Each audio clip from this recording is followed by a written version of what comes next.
जिसको कहते हैं कि कोई इनकी अब कौन बात सुने, लोग तक नहीं सुनते। लोगों ने चुना नहीं कांग्रेस को, कोई जगह नहीं बची, नेता प्रतिपक्ष तक नहीं चुन पा रहे, तो बातें करना तो बहुत आसान है। कोई आज मैं पूरा जो फीडबैक आया है, लोगों में एक खुशहाली है।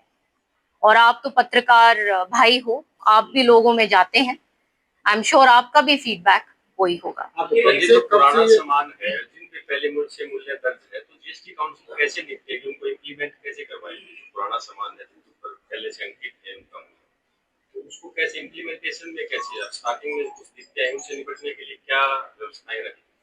देखिए, ये जो अगर कोई ऐसी कोई बात आती है तो यहाँ पे जैसे एक जीएसटी कमेटी बनी हुई है और माननीय सांसद किरण चौधरी जी उसकी हेड भी हैं, तो ऐसी कोई यहाँ पे कोई इम्प्लीमेंटेशन में ऐसी कोई प्रॉब्लम्स आती हैं, ये चीजें कमेटी बना रखी है ये सारी चीजें, क्योंकि देखिए इम्प्लीमेंटेशन अब जब होएगी तो उसमें भी चीजें आएंगी सामने कि कहाँ कहाँ और हमें डिटेल में जाने की जरूरत है। तो आई एम श्योर ये चीजें सारी टेक अप कई कंपनी ने पहले रेट बढ़ा दिए हैं लागू होने से पहले ही, जैसे मीटा कंपनी है 9,000 की 10,000 की कर दिया, तो उससे किस तरह से करना है?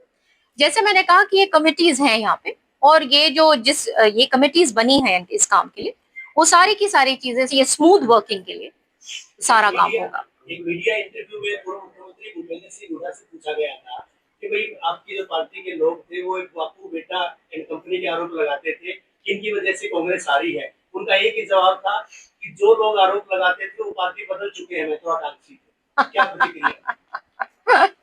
क्या बोलना है इस पे, मेरे को बार बार इस पे क्या आप जवाब चाहते हैं? सब आपको मालूम है कि किन परिस्थितियों में क्या क्या क्या हुआ था, आपके सामने सब कुछ हुआ है और मैं पीछे नहीं देखती।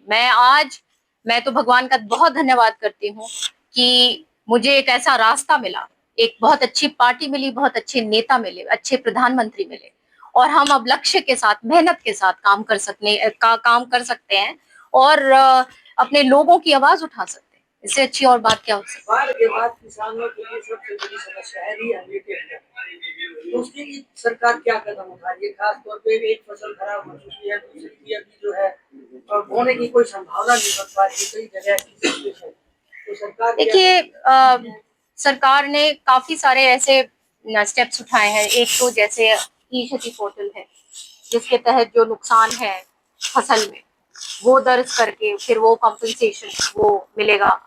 फिर अन्य अलग अलग ब्रैकेट्स बनाए हुए हैं, जिसका घर का लॉस हुआ है, बर्तन सामान, अन्य खुद को बहुत सारे लोगों को भी नुकसान हुआ है। तो जहां जहां ऐसी अलग अलग ब्रैकेट्स बना रखे हैं और हर एक में कॉम्पेंसेशन, पूरा प्रशासन बहुत संवेदनशील है इसके लिए और लगा।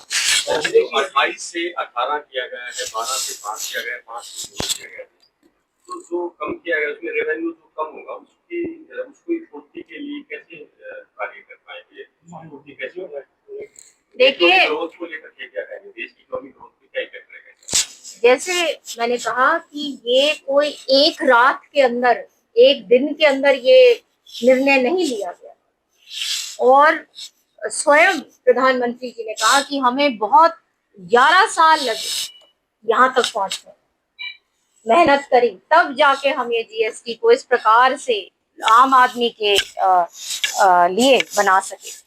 तो ये सारी की सारी जो चीजें हैं वो इसमें कवर है, और मैं मानती हूँ कि प्रधानमंत्री जी और सरकार सक्षम है।